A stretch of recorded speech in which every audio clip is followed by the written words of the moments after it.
যেরকম প্রমিস করছিলাম যে আজকে একটা এসইও টেকনিক্যাল এসইও সেশন করব।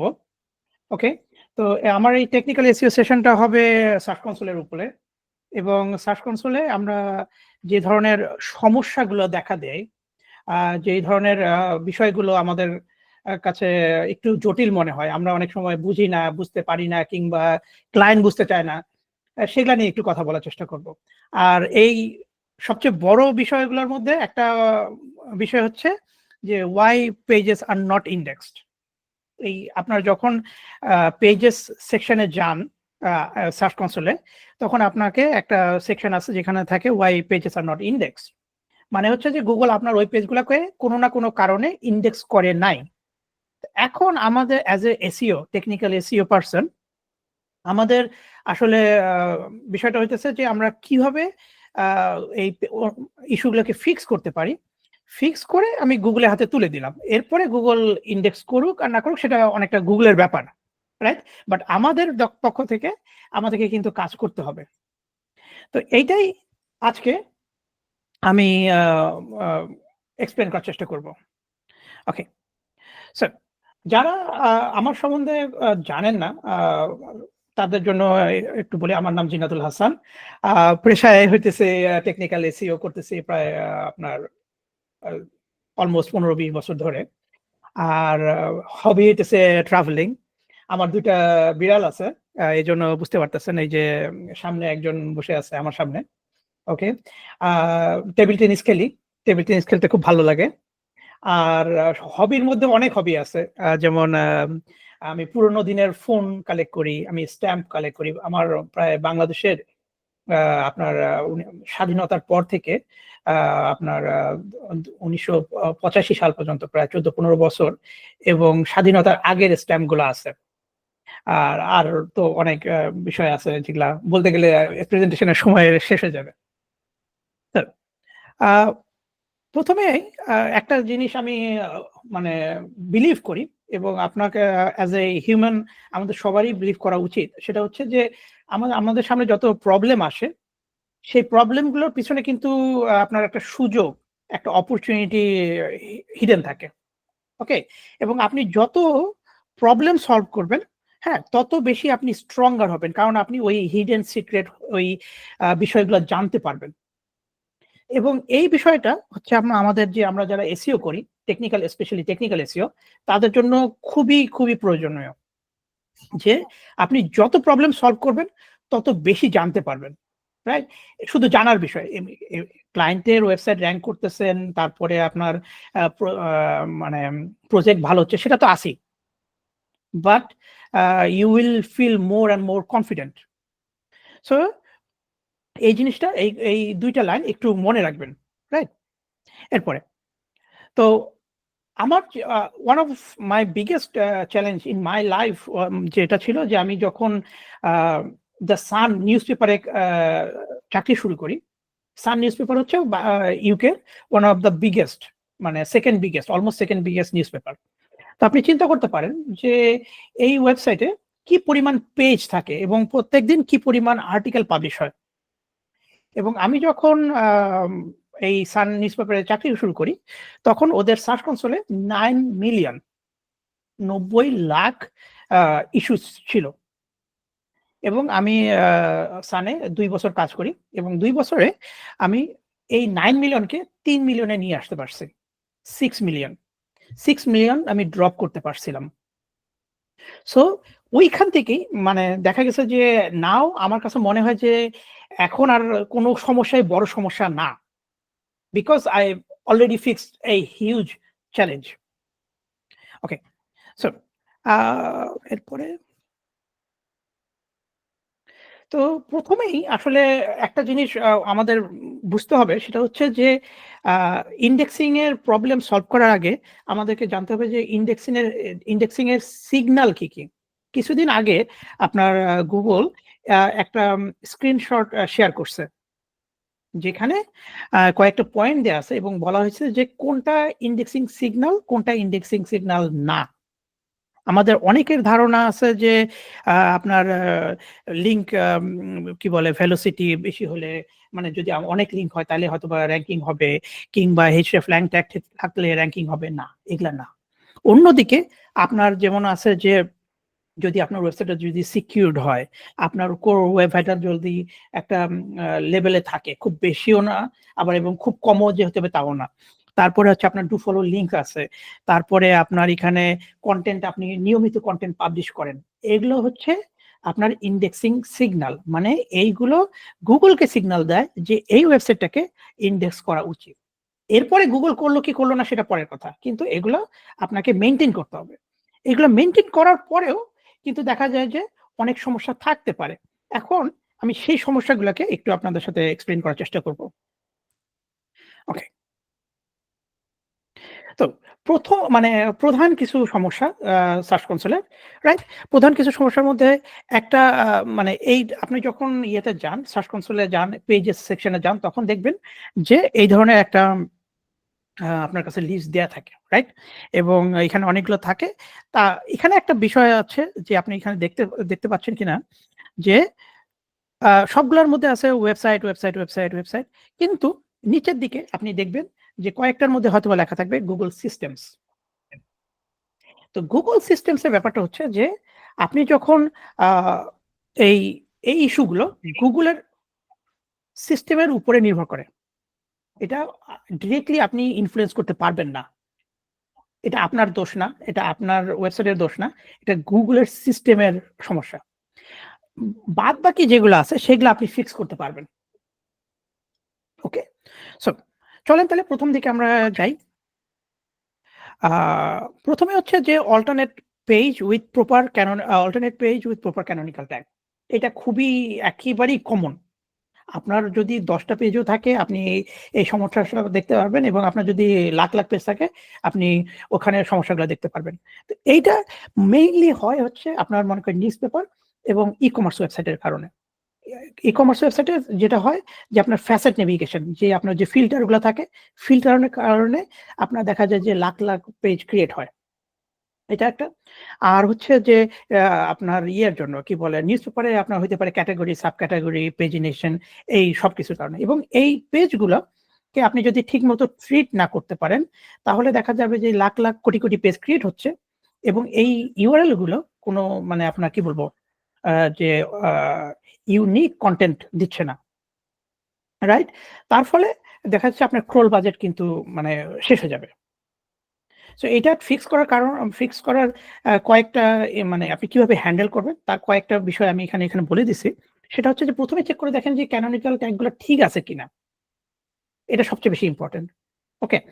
তারপরে হচ্ছে যে মানে আম তারপরে হচ্ছে আপনাকে ওই যে ফ্যাসেট নেভিগেশন যে ফিল্টারটা আ অনেক সময় দেখা যায় যে ফিল্টারটাকে আপনার এমনভাবে আ ই ডেভেলপাররা করতে পারে যে আপনি যে যখনই ফিল্টার মনে করেন সাইজ চুজ করলেন কিংবা কালার চুজ করলেন ওটাতে ইউআরএল জেনারেট হবে না।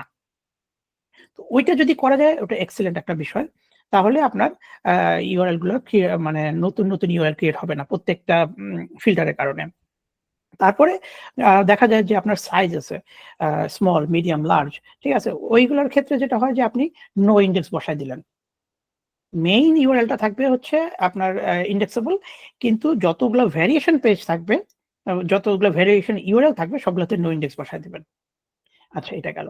এবং আপনি যখন ইউআরএল গুলো চেক করবেন সার্চ কনসোলে যদি দেখেন যে প্যাজিনেটেড ইউআরএল দেখাচ্ছে যেটাতে আপনার alternate page with proper canonical tag দেয়া আছে, ওটাকে আপনি ইগনোর করতে পারেন। রাইট? এবং সর্বশেষ যেটা হচ্ছে যে উপরের দিকে যদি আপনার দেখা যায় সবকিছু করছেন, তারপরেও Google মানে ইয়ে করতেছে না। তখন আপনি আপনার যে প্যারামিটার ইউআরএল গুলোকে আছে সেগুলাকে আপনি robots.txt দিয়ে ব্লক করে দিতে পারেন। তাহলে যেটা হবে যে Google ওটাকে ক্রল করবে না। বাট যেটা মানে আপনার ইউজার এক্সপেরিয়েন্স এ কোনো সমস্যাও হচ্ছে না। সো এইটাতে আপনি এভাবে আম ফিক্স করার চেষ্টা করতে পারেন। ওকে। এরপরে হচ্ছে যে excluded by no index tag. Excluded by no index tag খুবই একটা স্ট্রেইট ফরওয়ার্ড একটা বিষয়। যেটা হচ্ছে যে কোন একটা ইউআরএল এ নো ইনডেক্স ট্যাগ বসানো হয়েছে। এই কারণে Google ওইটাকে আপনার ইনডেক্স করতেছে না। Very good. তো কোনো ইউআরএল এ যদি নো ইনডেক্স ট্যাগ বসানোর কারণে যদি ওই ইউআরএলটাকে ইনডেক্স গুগল না করে, মোস্ট অফ দ্য টাইম এটা ফাইন। কারণ কেউ না কেউ তো ইচ্ছা করে মানে কি বলবো অনেকটা ইনটেনশনালি নো ইনডেক্স ট্যাগটা বসাইছে এবং যে বসাইছে আই বিলিভ আপনারও হয়তোবা ইয়ে থাকবে যে he or she knows Y ইনডেক্সটা ওখানে আছে, নো ইনডেক্স ট্যাগটা আছে। সো এটাতে তেমন ঘাবড়ানোর কিছু নাই। কিন্তু আপনাকে একটা জিনিস লক্ষ্য রাখতে হবে, আপনি যখন ওই সার্চ কনসোলে যাবেন, ইউআরএল গুলো চেক করে দেখবেন যে ওই ইউআরএল এ কোনো ইম্পোর্টেন্ট কোনো পেজে নো ইনডেক্স ট্যাগ বসানো আছে কিনা। এইটা আপনাকে মেক শিওর করতে হবে। ঠিক আছে? এইটা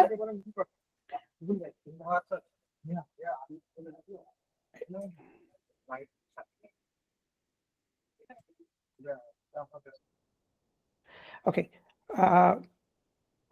ওকে, একটু মিউট করে দিলাম। ওকে। সো আপনাকে যেটা হচ্ছে যে মেক শিওর করতে হবে যে আপনার যেন কোনো ইম্পোর্টেন্ট পেজ নো ইনডেক্স না থাকে। ওকে। এরপরে blocked due to access forbidden.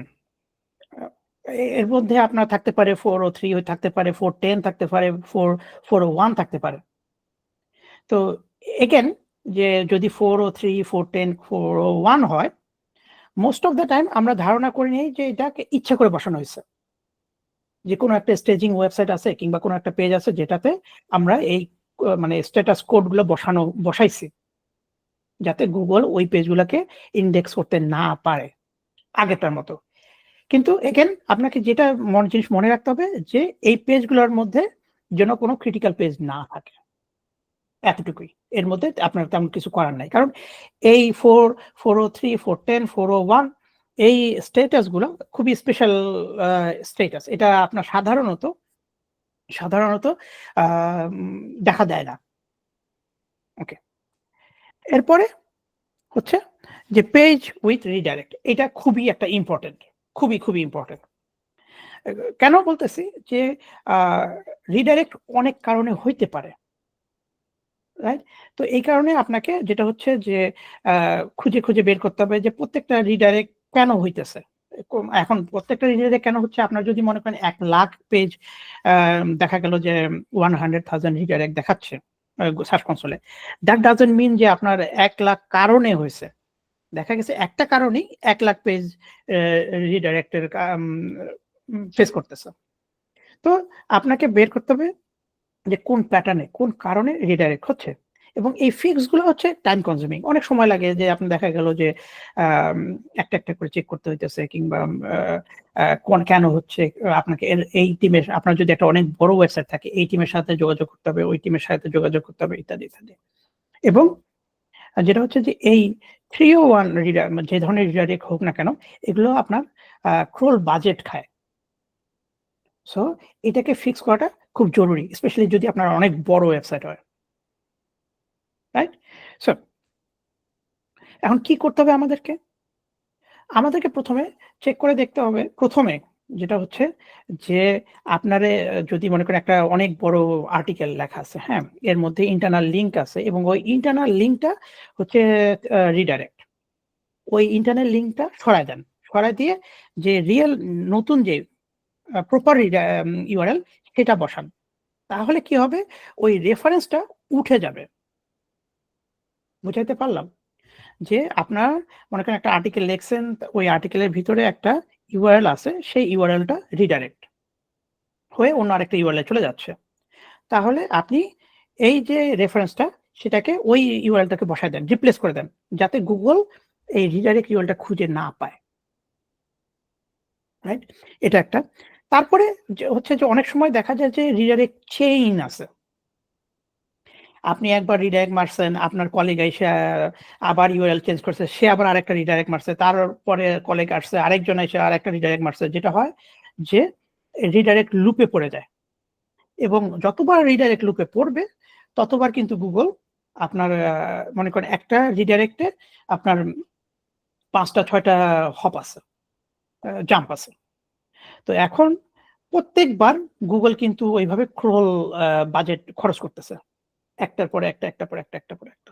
So এইজন্য যেটা হচ্ছে যে আপনি যখনই নতুন একটা রিডাইরেক্ট সেট করতে যাবেন, আগে চেক করে দেখবেন যে ওইটা যেন লুপ সৃষ্টি না করে। এবং যদি লুপ সৃষ্টি করেও ওইটাকে চেষ্টা করবেন যে ব্রেক করে দিতে। আমি যখন সানে ছিলাম তখন দেখা গেছে যে তারা একটা নিউজকে আরেকটা নিউজে রিডাইরেক্ট করে, আরেকটা নিউজকে আরেকটা নিউজে রিডাইরেক্ট করে। এই কারণে দেখা গেছে ১০ টা ১৫ টা ২০ টা পর্যন্ত ইয়ে ছিল, জাম্প ছিল। এবং এর কারণে দেখা যেত যে আপনার প্রচুর কি বলে ক্রল বাজেট নষ্ট হতো। তো আমার one of the biggest um challenge ছিল যে এই লুপ গুলাকে কিভাবে ব্রেক করা যায়। তো আমাদের আই হোপ যে আপনাদের ওয়েবসাইট এত মানে এত জাম্প ওয়ালা রিডাইরেক্ট নাই। ওইটাকে আমার প্রোগ্রামিং করে মানে আমাদের যে ডেভ টিম ছিল তাকে বলে প্রোগ্রামিং করে এরকম লক্ষ, লক্ষ ইউআরএল চেঞ্জ করতে হয়েছে। ইট ওয়াজ এ হিউজ প্রজেক্ট এবং এই কারণেই one of the biggest improvement আসছে হচ্ছে এই রিডাইরেক্ট চেইন ব্রেক করার কারণে। ওকে? সো এই রিডাইরেক্ট চেইনটা আপনার ইয়ে করতে হবে, ব্রেক করতে হবে যদি থাকে। এবং 3rd টা হচ্ছে যেন আবার ওই যেটা যে সর্বশেষ যেটা সেটা হচ্ছে যে আপনার জন্য কোনো ইম্পোর্টেন্ট পেজ রিডাইরেক্ট না হয়। ইম্পোর্টেন্ট পেজ বলতে বোঝাচ্ছি মনে করেন অনেক সময় দেখা যায় যে আপনি একটা ল্যান্ডিং পেজ ক্রিয়েট করছিলেন। তারপরে ওই ল্যান্ডিং পেজটাকে চেঞ্জ করে আবার আরেকটা ল্যান্ডিং পেজ ক্রিয়েট করছেন। তো এটাকে রিডাইরেক্ট করে দিছেন। কিন্তু দেখা গেছে যে আপনি একটা Facebook ক্যাম্পেইন চালাচ্ছেন, একটা PPC ক্যাম্পেইন চালাইতেছেন, একটা অন্য কোনো ক্যাম্পেইন চালাচ্ছেন। কিন্তু সে কিন্তু আবার পুরনো পেজটা করতেছে। কে আ হাইলাইট করতেছে। ফলে কি হচ্ছে? যে ওইখানে কিন্তু আপনার একটা ইউজার এক্সপেরিয়েন্স ব্যাহত হচ্ছে। তো এইটা যেন না হয়। যেন কোনো ইম্পোর্টেন্ট পেজ রিডাইরেক্ট যেন না হয়, সেটা একটু চেষ্টা করবেন সেটাকে এভয়েড করার জন্য। ওকে? কোনো একটা র‍্যাংকিং পেজ আছে ওইটাকে যতদূর সম্ভব রিডাইরেক্ট না করার জন্য। কারণ রিডাইরেক্ট করলেই দেখবেন যে আপনার তো র‍্যাংকিং পড়ে যাবে ১ নাম্বার। ২ নাম্বার হচ্ছে ইউজার এক্সপেরিয়েন্স নষ্ট হয়ে যাচ্ছে। রাইট? এরপরে সার্ভার এরর। তো সার্ভার এরর এর বিষয়টা কি বলবো আ মোটামুটি সবাই জানেন। যে হয়তোবা দেখা গেছে কোনো কারণে আপনার ওয়েব হোস্টিং এর প্রবলেম হইছে কিংবা কোনো সফটওয়্যার প্রবলেম হইছে কিংবা সিডিএন এর প্রবলেম হইছে। এর কারণে Google একটা হয়তোবা একটা সময় ক্রল করতে পারে নাই। এজন্য দেখা যায় যে 5xx এরর দেখাই দিতে পারে। তো এটা তো খুব কমন আপনার মনে করেন এটা সাধারণত খুব একটা লং টাইম আপনার ওয়েবসাইটে দেখা দেয় না। দেখা গেছে হঠাৎ করে একবার হইছে এইজন্য। একটা হইতে পারে যে টাইম আউট ইস্যু হইতে পারে। টাইম আউট ইস্যু হচ্ছে যে দেখা গেছে আপনার কি বলে ওয়েবসাইটে কোনো আপগ্রেড চলতেছে কিংবা আপনার হোস্টিং এর সার্ভার সফটওয়্যার আপডেট হচ্ছে। ওই কারণে টাইম আউট হইতে পারে। সো ওই দিকটা একটু নজর রাখতে হবে। যেন টাইম আউট এ না হয়। ওকে? এবং একটা জায়গায় আমি মোটামুটি সিউর যে অনেকেই আমরা খেয়াল করি না। সেটা হচ্ছে এই যে এই সেকশনটাতে। যে আপনি যদি সার্চ কনসোল এ যান এবং আপনি search console settings, scroll stats যান তখনই দেখবেন যে এইটাতে একটা দেয়া থাকে, গ্রাফ দেয়া থাকে। এবং ওই গ্রাফে দেখা যায় যে আপনার সার্ভার কোনদিন কোনো সমস্যা হইছে কিনা। এটা খুব ইম্পোর্টেন্ট। দেখা গেছে যে সার্ভারে ঠিক আছে, আপনার ওয়েবসাইট কোনো কারণে আনএভেইলেবল ছিল। সো এই জিনিসগুলার দিকে নজর রাখতে হবে। ওকে? সো এই যে রিপোর্টটা আছে এটা কিন্তু খুবই ইম্পোর্টেন্ট একটা রিপোর্ট। আপনি যদি একজন এক্সপার্ট এসইও হইতে চান, তো এই জিনিসটার দিকে আপনি নজর রাখবেন। ওকে? আচ্ছা, এরপরে হচ্ছে নট ফাউন্ড 404 এটা খুবই একটা কমন, রাইট? কিন্তু এগেইন এটা দেখা যায় যে অনেকগুলো কারণে হইতে পারে। যে একটা কারণ হইতে পারে যে আপনার পেজ রিমুভ হইছে কিংবা আপডেট হইছে। এটা একটা। ২ হচ্ছে কোনো কারণে আপনি ওয়েবসাইট মাইগ্রেশন করছেন, কোনো একটা সেকশন মাইগ্রেশন করছেন এবং ঠিকমতো রিডাইরেক্ট করতে পারেন নাই, 404 হয়ে গেছে। এটা একটা। আপনার একটা প্রোডাক্ট ছিল, এখন প্রোডাক্টটা নাই কিংবা একটা প্রোডাক্টের স্টক নাই। ওই কারণে হইতে পারে। এবং আরেকটা বিষয় হচ্ছে যে third party broken link. Third party broken link বলতে বুঝাচ্ছি, মনে করেন যে আপনার আ ওয়েবসাইটে কেউ একজন ব্যাকলিঙ্ক করতেছে কিংবা কোনো একটা ওয়েবসাইট, থার্ড পার্টি ওয়েবসাইট আপনার ওয়েবসাইটের জন্য ব্যাকলিঙ্ক বসাইছে। কিন্তু যেটা বসাইছে সেটা ব্রোকেন। তো ওইটা কিভাবে মানে এইগুলা হচ্ছে বিভিন্ন সিনারিও। যে এইটা হচ্ছে ৪ টা সিনারিও আমি আপনাকে বললাম যে কি কারণে একটা লিঙ্ক ব্রোকেন হইতে পারে। রাইট? তো এখন আপনার যেটা বিষয় হচ্ছে যে আপনার প্রায়োরিটি করতে হবে। প্রায়োরিটি দিতে হবে যে কোনটা আমি ফিক্স করব, কোনটা আমি ফিক্স করব না। সব ব্রোকেন লিঙ্ক আপনি যে ফিক্স করতে হবে এটা এমন কিছু না। এবং সব ব্রোকেন লিঙ্ক যে আপনি ফিক্স করতে পারবেন সেটাও না। তবে একটা বিষয় হচ্ছে মনে রাখবেন যে Google যদি কোনো একটা URL কে 404 দেখে, সেই URL টাকে সে আর ক্রল করে না। আনলেস ওই URL টা আপনার আ ইন্টারনালি কোনো জায়গায় বসানো আছে কিংবা অন্য কোনো ওয়েবসাইট তার ওয়েবসাইটে বসায় রাখছে। বুঝাইতে পারলাম? য যদি Google কোনো একটা URL কে 404 দেখে, Google সেই URL টাকে মানে 2nd টাইম ক্রল করে না। আনলেস এই URL টা আপনার মনে করেন আর্টিকেল এর মধ্যে আছে, সাইট ম্যাপে আছে কিংবা অন্য কোনো ওয়েবসাইট তার ওয়েব পেজে বসায় রাখছে ব্রোকেন লিঙ্কটাকে। তো এখন আপনার ওয়েবসাইটে যদি ব্রোকেন লিঙ্কটা থাকে তাহলে আপনি রিডাইরেক্ট করতে পারেন। আর যদি রিডাইরেক্ট এর সুযোগ না থাকে, আপনি ওইটাকে ইন্টারনালি তুলে দেন। Google আর ওইটাকে ক্রল করবে না। ঠিক আছে? তার মানে Google যদি ক্রল না করে আপনার কিন্তু ওটা ক্রল বাজেট খরচ হচ্ছে না। সো আমরা অনেক সময় বলি যে অ্যা আ 404 ফিক্স করতে হবে। খুবই ইম্পোর্টেন্ট, খুবই ইম্পোর্টেন্ট। ইম্পোর্টেন্ট অবশ্যই।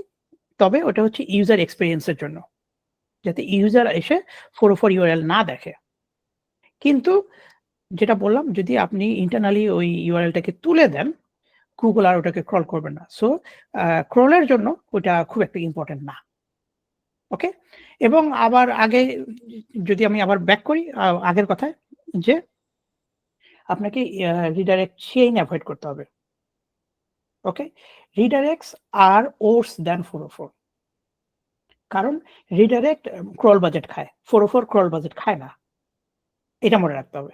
সো আপনি আ 404 ফিক্স করতে গিয়ে রিডাইরেক্ট চেইন বসায় দিলেন, সেটা আরো কিন্তু বেশি ক্ষতি করতেছেন। সো এটা থেকে মানে বিরত থাকবেন। ওকে? এরপরে um duplicate without user selected canonical. আচ্ছা, এখানে বিষয়টা হচ্ছে যে আপনাকে এটার কোনো এখন পর্যন্ত আমি যতগুলো কথা বলে আসলাম, সবগুলোই বিষয়টাই হচ্ছে যে আপনাকে প্রশ্ন করতে হবে নিজেকে। কেন? কেন হচ্ছে? কেন ব্রোকেন লিঙ্ক? কেন 404? কেন ক্যানোনিকাল ইস্যু? রাইট? সো এখানে বলছে যে duplicate without user selected canonical. যে তার মানে হচ্ছে যে Google কোনো একটা URL খুঁজে পাইছে যার মধ্যে ইউজার মিনস আপনি অ্যাজ এ ওয়েবসাইট ওনার কিংবা SEO তার মধ্যে ক্যানোনিকাল ট্যাগ বসান নাই। বুঝা গেছে? তো এর ফলে যেটা হচ্ছে যে আপনি যদি ওখানে ক্যানোনিকাল ট্যাগটা বসায় দেন ওই URL এ কাজ শেষ। সো এই ধরনের ২ টা ইস্যু দেখা যায়। একটা হচ্ছে duplicate without user selected canonical, আরেকটা হচ্ছে duplicate Google choose different canonical than user. ওইটাতে আমি পরে আসতেছি। বাট ২ টা কিন্তু ডিফারেন্ট। এটা মনে রাখবেন।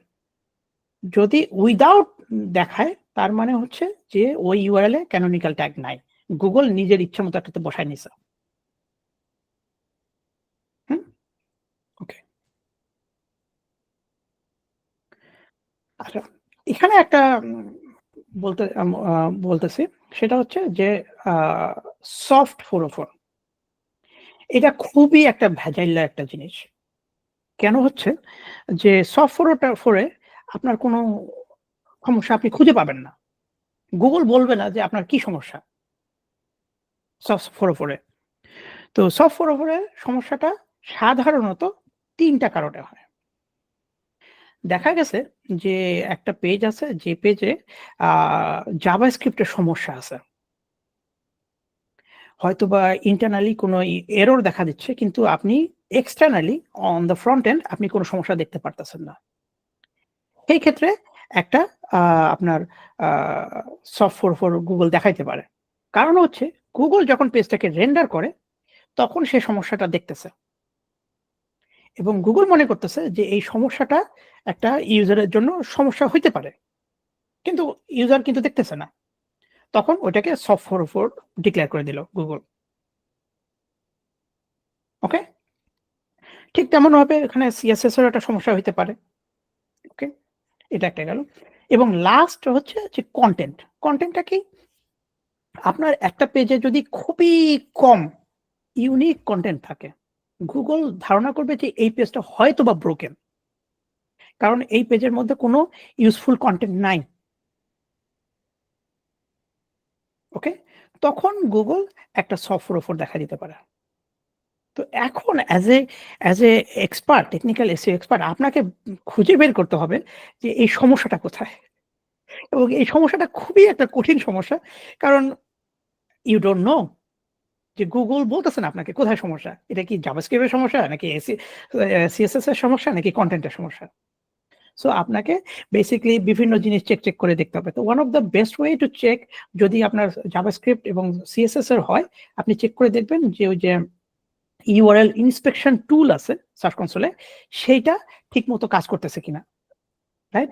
আপনি যখন ইন্সপেক্ট করবেন এবং ভিউ করে দেখবেন যে পেজটা ঠিকমতো লোড হচ্ছে কিনা।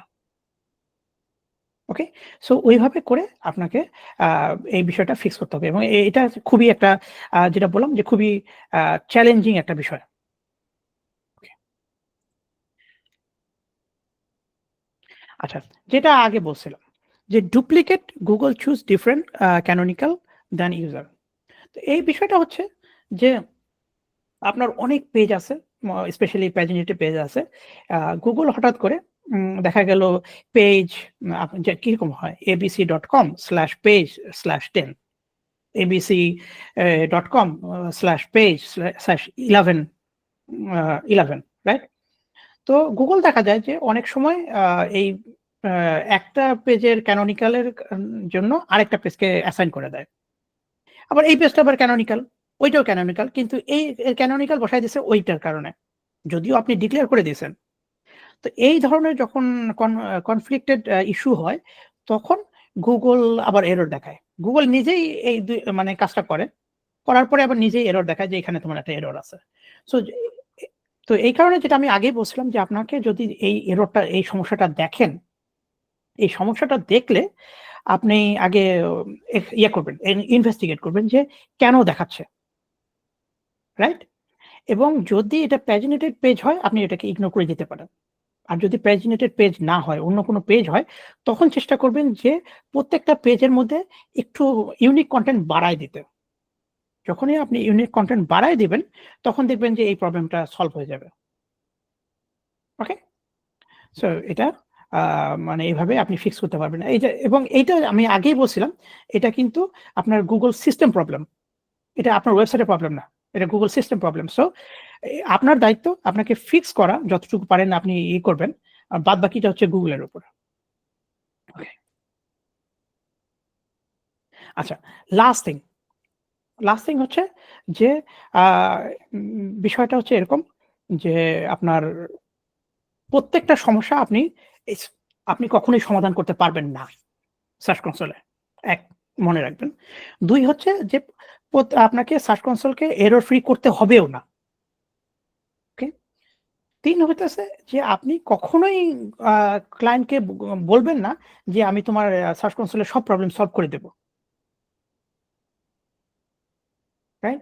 কারণ হচ্ছে যদি আপনি সব প্রবলেম সলভ করতে পারেনও, Google কতদিনে সেই প্রবলেমটাকে আম কি বলে আইডেন্টিফাই করবে, মানে সলিউশনটাকে আইডেন্টিফাই করবে, সার্চ কনসোল ক্লিয়ার করবে সেটা জানেন না। সো ক্লায়েন্টকে যদি আপনি এই ধরনের প্রমিস করে থাকেন, আপনি কিন্তু ধরা খাবেন। ওকে?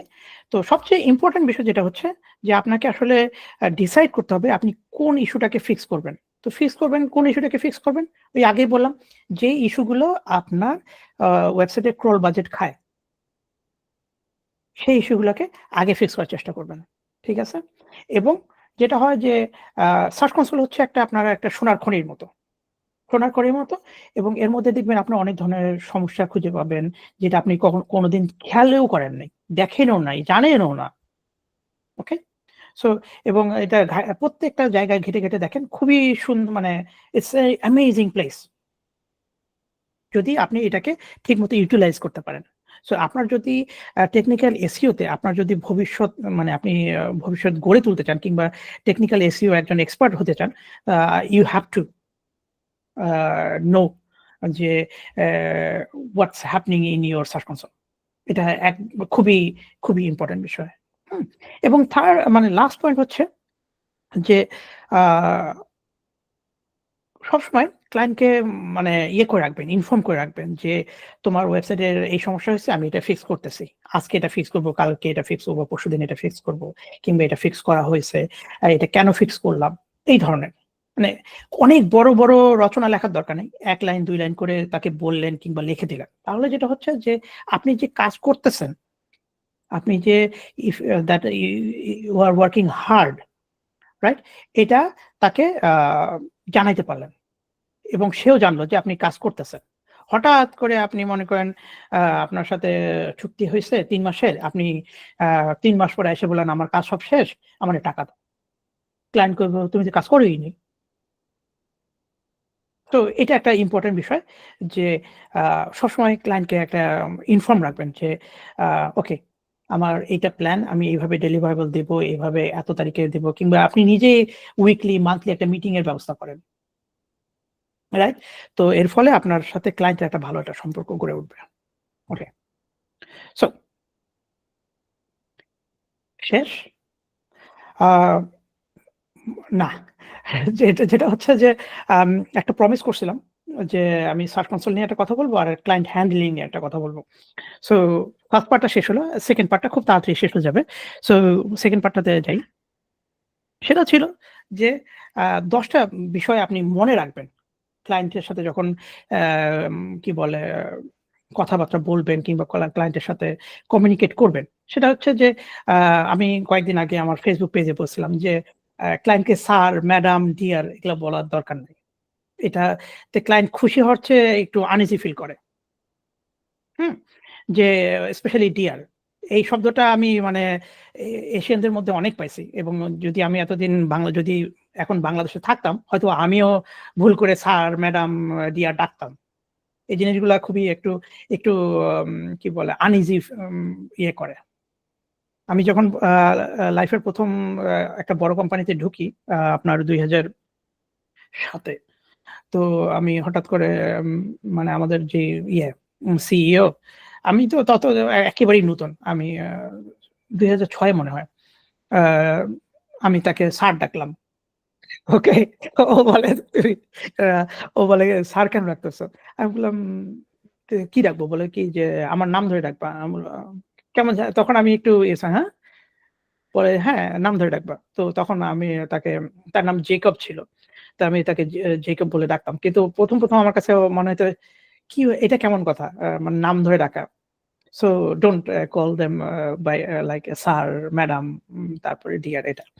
২ নাম্বার হচ্ছে যে আমাদের বাঙালিদের একটা স্বভাব আছে যে আমরা হুট করে জিজ্ঞেস করি, "আপনি বিয়া করছেন? আপনার পরিবারে কয়জন? বাচ্চা কয়টা? বয়স কত?" হ্যান-ত্যান। প্লিজ। কারণ হচ্ছে কার পরিবারে কি চলতেছে না চলতেছে তারা এখানকার মানে সবাই অনেকটা কি বলে পার্সোনাল ইনফরমেশন গুলোকে সেফগার্ড করে রাখে। পার্সোনাল ইনফরমেশন গুলোকে পাবলিক ডোমেইন এ দেয় না। সো এখন আপনি যদি কাউকে জিজ্ঞেস করেন, "তুমি বিয়া করছি কি করো নাই?" It doesn't sound good. Okay? এবং আ সব কালচারে সবটা মানে অ্যাকসেপ্টেবল না। সো আপনি ওইভাবে আ কারো ম্যারিটাল কিংবা ফ্যামিলি আ নিয়ে কোয়েশ্চেন করবেন না। যতটা পারেন। সে যদি যে আপনার সাথে কথা বলতে চায়, আপনি বলেন। তখন মানে সে তুললে আপনি কথা বলতে পারেন। But you should not start the discussion first. Okay? তারপর হচ্ছে যে don't talk about politics and religion. যেমন বাংলাদেশে কোন পার্টি, কি ধর্ম, কি খাও, কি পড়ো, হ্যান-ত্যান আ নিয়ে তো আমরা খুবই মাথা ঘামাই। অথচ এই মানে ওয়েস্টার্ন কান্ট্রি গুলোতে আ ভোট কিংবা রাজনৈতিক দল, রাজনীতি, সরকার এগুলো হচ্ছে খুব সাধারণ বিষয়। এটা নিয়ে আমরা কখনো আলোচনা করিই না। Right? So you should not also ask যে সে ট্রাম্পরে ভালোবাসে না বাইডেনরে ভালোবাসে, সে কোন ধর্ম, কোন রাইট, এগুলা খুবই সেন্সিটিভ বিষয়। এটাতে খুশি হওয়ার বদলে আপনার ক্লায়েন্ট কিন্তু নাখোশ হইতে পারে। সো এই টপিক গুলা তুলবেন না। এটা ৪ নাম্বার যেটা হচ্ছে যে আপনি যখন ইমেইল করবেন কিংবা মেসেজ দিবেন কিংবা কল করবেন, একটু খেয়াল করে দেখবেন যে আ তার মানে আপনার ক্লায়েন্টের ওটা কি বার, কয়টা বাজে, কোন দিন। সাধারণত আমরা যেটা হয় যে নট সাধারণত, মানে যেটা হয় যে ওয়েস্টার্ন কান্ট্রি গুলোতে উইকেন্ডে আমরা কোন কাজ করি না। নাথিং। উইকেন্ডে আমরা পুরোটা সময় ফ্যামিলির সাথে থাকি কথার কথা। মানে ওয়েস্টার্ন কান্ট্রি গুলোতে। সো এর মধ্যে আপনি একটা মেসেজ দিলেন কিংবা আপনি একটা কল করার চেষ্টা করলেন। যদি ইম্পোর্টেন্ট না হয়, তাতে তারা খুশি হওয়ার বদলে বিরক্ত হবে। কিংবা মনে করেন তাদের একটা ছুটি চলতেছে, সরকারি ছুটি চলতেছে। সে হলিডেতে গেছে। আপনি তারে একটা মেসেজ দিলেন। "ও আমি না এটা আপডেট করছি।" তো হলিডে। আমি সিউর যে আপনার ক্লায়েন্ট যদি হলিডেতে যায় সে হয়তোবা আপনাকে জানায় রাখবে যে আমি এত তারিখে হলিডেতে যাচ্ছি। তার মানে don't call me, don't message me unless it's an important. Okay? এটা একটা গেল। তারপরে হচ্ছে যে আপনি দেখা গেল যে ক্লায়েন্ট আপনাকে একটা মেসেজ দিছে, রাইট? আপনি খুব ব্যস্ত। আপনি রিপ্লাই দিতে ভুলে গেছেন। Client feel neglected. সো আপনি আর কিছু না হোক, আপনি বলতে পারেন থ্যাংক ইউ দিয়ে বলেন যে I will message you. I will reply to your message after 5 minutes, 10 minutes, 1 hour. তাতে যেন ক্লায়েন্ট নিজেকে মনে ইগনোরড মনে না করে। যে আপনি তাকে ইগনোর করলেন। ওকে?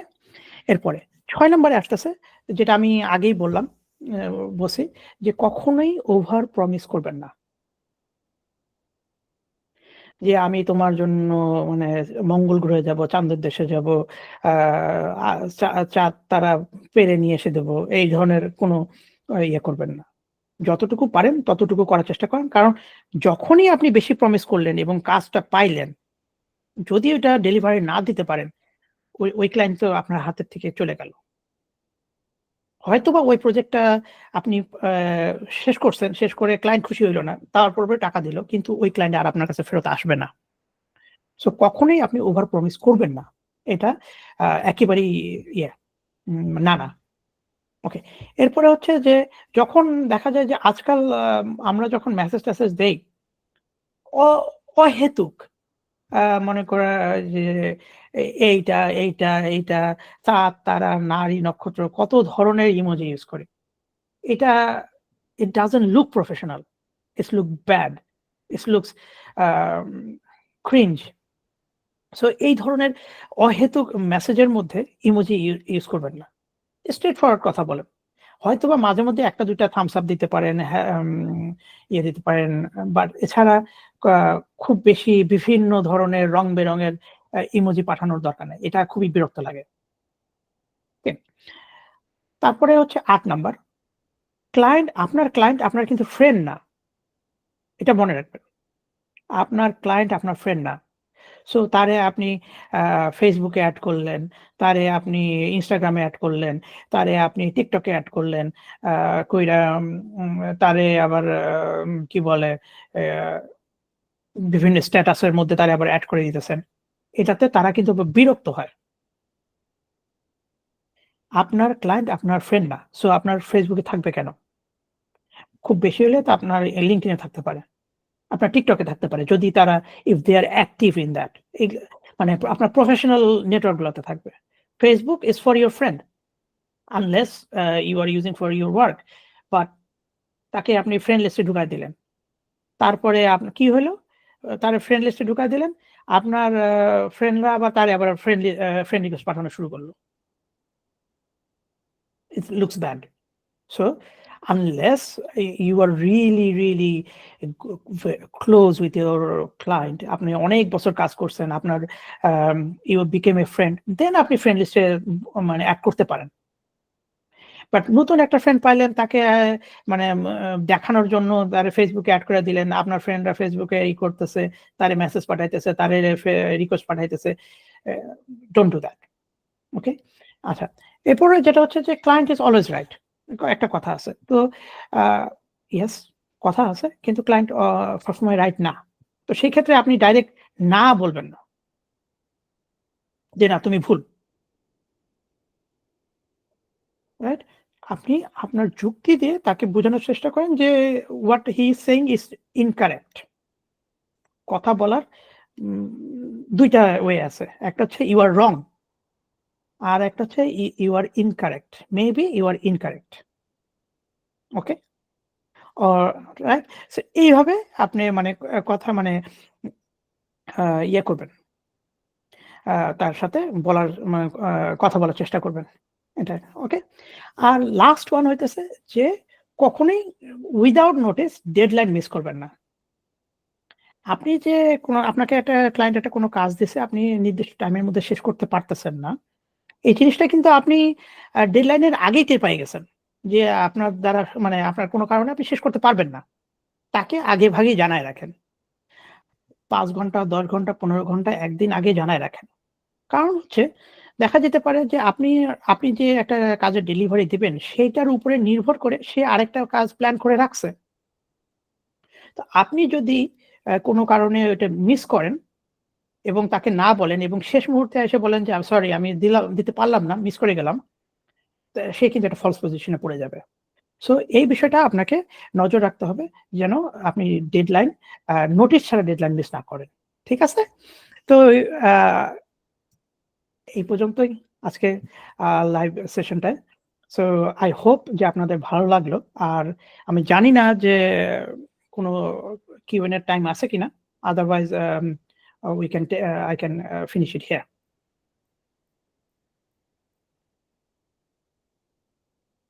Thank you, Bea. Thank you for the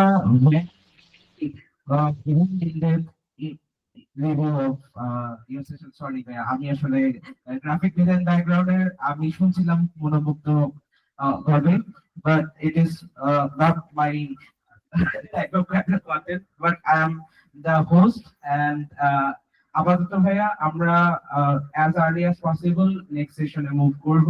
so আপনার গুড উইশ দিয়ে শেষ করতে যাচ্ছি, সবার জন্য আপনার গুড উইশ দিয়ে শেষ করতে যাচ্ছি। Thank you guys, all the best and I hope যে আপনাদের এই আজকের সেশনটা অনেক মানে আমার নট অনলি আমার মানে পুরো ইভেন্টটা অনেক ভালো হয়েছে। আপনারা অনেক কিছু নিয়ে যেতে পারতেছেন। তো আপনাদের ভবিষ্যতের জন্য শুভকামনা রাখলো। ঠিক আছে? ভালো থাকবেন। আল্লাহ হাফেজ। Thank you, Bea. We hope we will get you in our future programs. Thank you again, once again.